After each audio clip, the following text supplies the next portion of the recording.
Japa to me, in the aspect of academia, is good, and it has really broadened my understanding and my horizon. And in fact, I appreciate that Japa, and that is why I'm clamoring. Though the economic situation of Nigeria is not really encouraging that. That people that Japa, when they get that idea, when they get that knowledge, when they get that understanding, they should come back and implement that at home. But as somebody said, the new speaker I just spoke, that the economic situation in Nigeria is not really encouraging that. As he said too, I have somebody that went to the UK of recent for, he said he wanted to go to school, maybe one university in the UK. He paid, and when he gets there, he abandoned that and changed his status there, start working just for economic purpose, because the situation here is not palatable. So the paradigm of Japan now has changed. Hmm? So, and because it has changed now, maybe in the next episode of this talk, that the change has to be reflected in the talk, because Japan now, because the new perspective that people have brought into it now, that most of our knowledge about Japan is people going for scholarship, academic, come back, and what now? Most of the Japan is about economic purpose now. I want to live better. I want my family to live better. And how do I go about it? That is why most people are exploring the channel of academic schools to Japan. So thank you so much. This is where I will stop. So I will allow other people to speak. When we talk about Japa, let's be frank, Japa is actually not academic. I could talk a little more for the United Kingdom. Japa is not about academic. Many of them, they will collect their cars, they will collect their admission, they will enter the school, they will Japa from the school. How about that? And that is why you see that when Rusat came in, the new prime minister, he said, and they had to go, the home office had to go and make a particular research. And they said, Kilo de Nigeria. Why is every one of you are here? You are here with your family, your mother, your father, your brother, your sister. Say, what shall we do? See, the situation is, it's not all the Japa stuff, it's not academic. So people get into the school, they pay the 1K pounds or the 3K pounds or 2K pounds, and they just leave. Once they are able to have a way that is share, they Japa into the system. The school cannot even trace them. Of course, that's a lie. The school can trace them if they want to, but do they have your time? You see, so these are realities we need to look at when we're talking about Japa. We're talking about network, talking about this and that. So for me, it's good to let's develop Nigeria. But those who are in charge of Nigeria, excuse me, sir, are they interested in Nigeria? That is the point we need to look at. The people we're talking about, the younger generation we're looking into. Okay, we're talking about career paths. I don't know if that is the stage we are now. Career path, look at it. Look at various career paths that people could have. You could be talking about, okay, maybe it is knowledge-based though, skill-based though, or entrepreneurship-based though, freelance though, and the rest of all of those paths. But let's be sincere. Nigerians are smart, yes. But how many Nigerians are actually pursuing knowledge when it comes to career paths? Everybody is looking for survival. How will my father be okay where he is? Those who are married, they will be sending money home. And you're going to find a lot of families, there are challenges. So the first thing people are looking at is the economic situation of their own families, their microeconomics. That how could their situation be better? How could they not be hungry? So when we look at this Japa thing, okay, we're talking about, I take courses on migration in my school. I mean, diaspora missions is one of my major courses, international missions. Now, look at it. A student was asking me, I think he came from Chad. We have students from various countries, around us, both within Africa and outside. And one was asking me the other day, he said, we're talking about brain drain. What is happening to Nigeria? I said, this is not just, brain, because when the person who is carrying the brain is not happy, When the person who is carrying the brain is not well paid, when the person who is carrying the brain is afraid of insurgencies, is afraid that the Boko Haram are coming. Look at even Osun State, what we experienced not too long ago. That they said, I want to do Osun, and they are in this place, so they are doing this, so they are doing that. People are scared. So what are we talking about? See, the situation in the country is such that nobody wants to come back if they go. Look at my brother just spoke about dad. I don't know, so many of my, younger ones, friends who have had opportunity for that program. But, very few will come back. They will prefer to do whatever they are doing there, stay 1 or 2 months or 1 year and use that word again, Japa, another part of the world. Why? Because they just cannot stay. And I must okay, look at what is happening to the health sector, every sector. I don't know if it was Dr. Clement who told us about a particular department or so, maybe economics department. It's not only that department. Look around. Go to AU. A woman was telling me about her husband. They were asking the husband, why are you still in Nigeria? Because everybody had gone. It was the HOD the last time, the term. They had to give him another term because there's no other person to take it away from him. Can you imagine that? Now, can you imagine what the resources that have been put in? Someone spoke about TED fund. Somebody talked about that. The other funds, we have several funds that are meant to make students go. Look at the Commonwealth Scholarship. Look at the chaplain. Look at every one of those things. They will say, just go and come back. But I won't deceive you. Once the lady goes or the husband goes and they serve that particular time, is it 4 or 5 years? The husband has started the course before the wife leaves. They pulls the wife back. And before you know it, a lot is happening. So please, when we talk about the Japa issue, I must be sincere with us. It is beyond the academia. It is more economic. And more people will go because the situation we are is not favorable. Thank you very much, sir. Thank you so much. And that is the beauty of gathering people of experience together to discuss an issue like this. And very well, you have mentioned the concern we actually raised about discussing this issue, Japa syndrome is. And the reason why we have decided this very episode is that for economic reasons, yes, that if you are living and you want to stay outside the country for economic reasons, beyond this, how can you be relevant? How can you develop a career for yourself? There are so many global opportunities that you can take up. And from your own experience, you can talk of so many things that you have done in your life that have added a lot of value to you, to your community, to the global space. That is the reason why we are discussing this topic now. That beyond that, you are looking for economic escape, survival.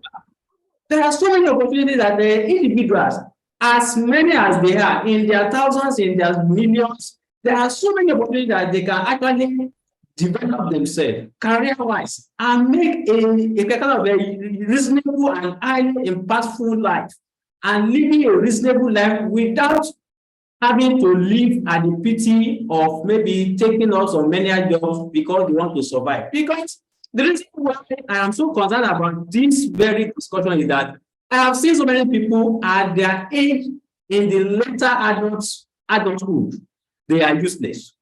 Because the kind of they were doing when they were youth, when they were average, maybe any adults, they can no longer be happy to do the job again. They are stranded, they become liability to the family, they become liability to their children, they become liability to the society. So things that they have been protected. Have good reputation that you see, career path is the best of any goal that anybody can have in life.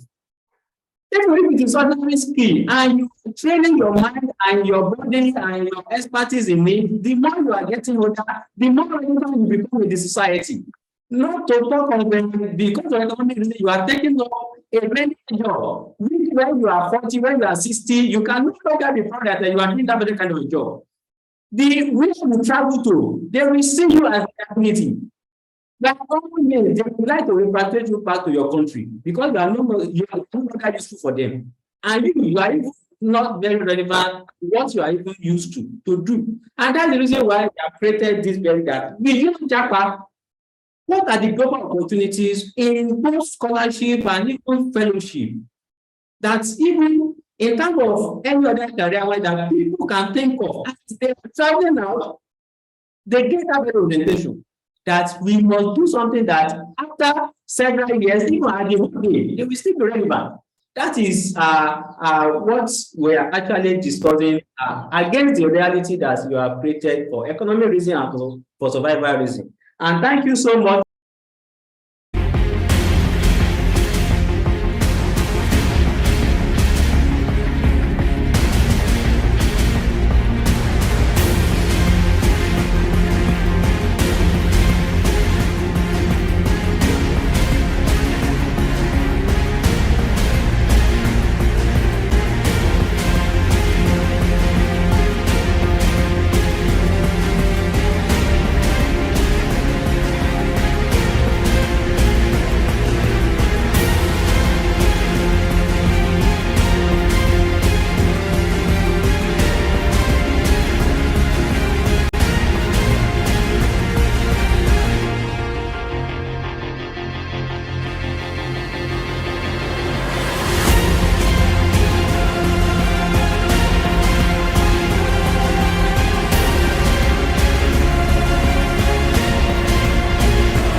First, you come to the class and ask questions and give your perspective. If you have not read, you are not allowed to drag people behind. So we say that in my university as a seminar format. So the professor only moderates the whole situation. It's left for you students to say your mind. And I love that because it allowed me to say things about Nigeria, about Africa, and also to be able to bring forward all this kind of, people are from Germany, like somebody said. They have their own outlook to life. They also have their own opinion about Africa or Nigeria, as the case may be. So it was a good thing that those kind of seminar came up and you're able to say your mind and say, that's not right, and that's also wrong. And I will tell you something I took away from Germany that I teach everybody in Nigeria. One question the professor asked me in one of my first class in economics was, when there is a crowd, what is the problem?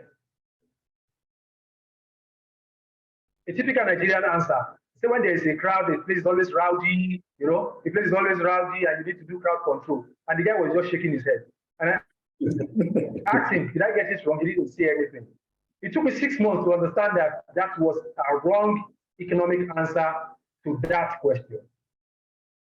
The right answer was that anytime you have a crowd, more than 2 people, there's always a free rider problem, which we call Osho free in Nigeria. So I think part of why those parts of the world are better than Nigeria is the fact that they've been able to solve the problem of free rider, in the sense that they've been able to marshal everybody's contribution in such a way that nobody can dodge the system. Nobody can hide from the system. Everybody needs to contribute their fair share. And the system can also help them when they are in need of anything. So these are some of those things I feel is missing in Nigeria. We don't pay taxes, we want good governance. We all behave. When I came back from Germany, I was always putting my feet on zebra crossing. No people have stopped for me for the past 6 years. These are educated people who refuse to talk for you on zebra crossing, and you expect they're going to be better by magic. So, it's some of the things I learned from that scholarship is studying economics, philosophy, and politics was that we cannot get it right until our outlook to life also change. It is one of us. I have friends who are in government today. We were always activists before fighting the government. They are not in government. Nothing has changed. So are you telling me if we change tomorrow, our attitude will not change? So these are some of the things I learned from Germany. We need to change our outlook to life. We need to understand that what goes around comes around. And if you don't act well, other people will not act well. It is going to come back to you and bite you in the leg. So this was for my master's, and I did study. And like a typical Nigerian, let me give you something very funny. I am supposed to major in one particular area, either economics, politics, or philosophy.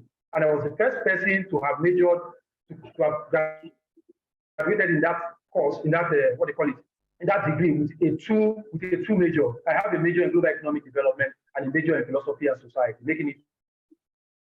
So when I was graduating, it was a problem because they had to give me 2 certifications. So that was one. So that was one aspect. I carried in that 2 years. I carried about 165 course units instead of 120. So that was that. So it was. I didn't want to do a PhD anymore. I was so tired. But the university called me and said, at the beginning, you said you wanted to do a PhD. So are you still interested? I said no. But they said, oh, we support you to do it. And I started my PhD in economics there. My focus is actually development economics. I'm actually interested in issues of poverty. And like somebody said in the beginning, Amartya Sen, the human rights perspective to poverty, the multidimensional view of poverty, not looking at poverty that if somebody has money in his pocket is not poor. There are different aspects to poverty. If somebody needs clothes and he cannot get clothes, that person is poor. If somebody needs education and he cannot get education, that person is poor. If somebody needs health and he cannot get access to health, that person is poor. If it's a woman who is supposed to be something, and even there is part poverty, imagine there is part poverty. There are some women who cannot even afford to buy sanitary pads. That's not kind of poverty also. They are still using clothes. So these are some of the things I learned in Germany. And interestingly, we are heading towards our doom. Let's be sincere. This is not about religion yet. It's crazy. If some people are concentrating on school enrollment, primary school education, this is the least that we can do. Some people could also focus on something. In 2020, I started a research. It's something everyone will be familiar with. They call it Ausbildung in Germany. What are our polytechnics doing? And you see issues approval for creation of new universities. What is the standard? What is the capacity of the current universities? You say that, okay, we import everything from China. What is the role of technical educations and polytechnics? In the production and economy of the country. Exactly. These are the engine. If you develop this area, it's easier. You understand? People will look at, okay, these are places we can explore. People could invest. I did this research personally. In fact, I was just thinking like, wait, are we even okay at all?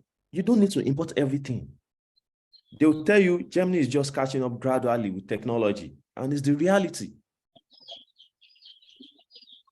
So a lot of things people in diaspora are doing, are willing to do, and that I know of. Recently, I know of a brother. He studied mathematics, and when it comes to AI, ML, this is forte. He's doing well, organizes session for people in Nigeria, tell them what they can. But people like this, where do you want them to apply themselves? It's in the industries.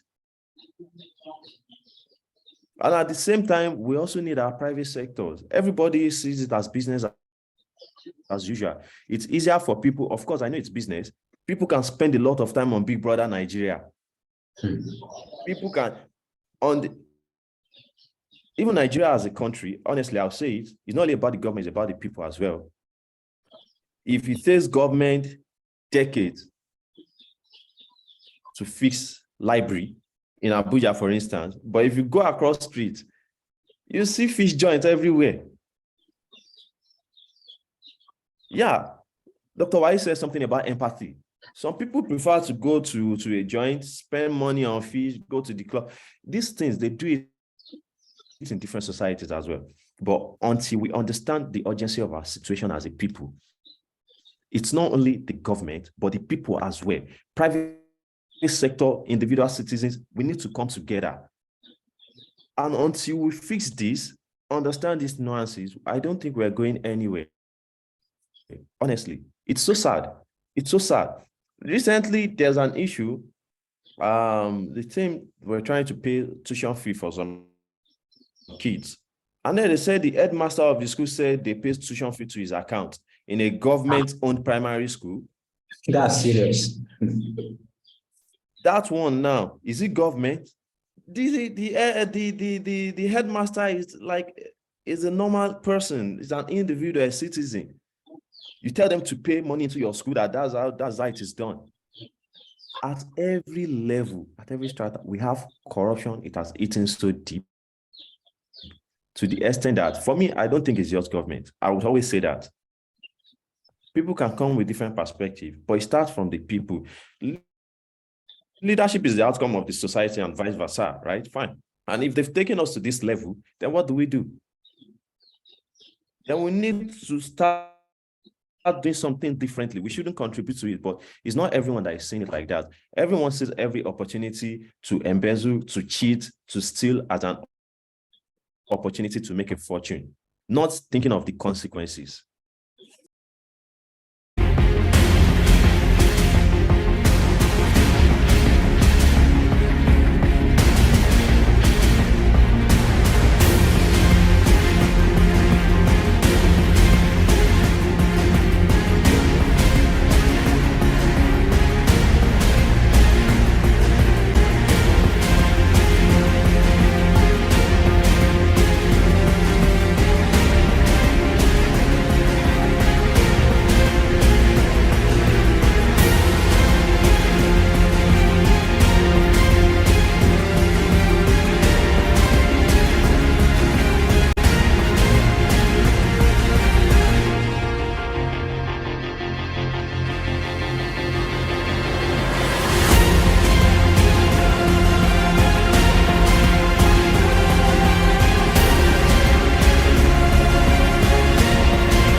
Thank you, Dr. Saeed, and thank you, Dr. Davis, and thank you. I see two Adebisi here. Thank you, Benjamin Adebisi also. It's been a very lively conversation, and if we could continue for like a year saying the same set of things. And to buttress your point here, the bureaucracy, but like I said in my statement there, democracy is government of the people, by the people, and for the people. Since 1960, we've been complaining of bad leadership, and it just gets come back to us all the time. When we say it in Yoruba, when the next person comes, you see that you will now say Buhari was better in some aspects. That's what we've been doing. And as you always say, the problem is it's our character. Bad behavior is in our culture. We've inculcated bad characters. And at the end of the day, Mr. Sokumbi will know what I'm saying. They say why some nations are rich, why are some nations wealthy in economics.